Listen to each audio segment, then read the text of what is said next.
Everything that we do must be done in faith.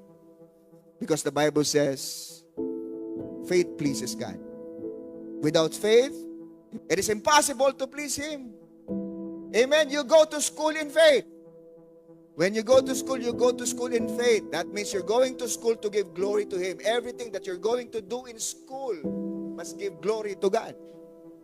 When you go to work, must be done in faith. When you get into a relationship, it must be done in faith. Pag pumasok kayo sa relasyon, dapat sa pananampalataya din. May kinalaman yan sa pananampalataya mo. May purpose ka. Hindi ka lang papasok sa relasyon. Hindi ka papasok sa relasyon dahil nagagwapuhan ka sa Kanya o nagagandahan ka sa Kanya o di dahil gusto mo lang. Dapat gusto ng Panginoon ang gagawin mo. Kasi kapag gusto ng Panginoon at hindi lang gusto mo, makapagbibigay yan ng glory sa Panginoon.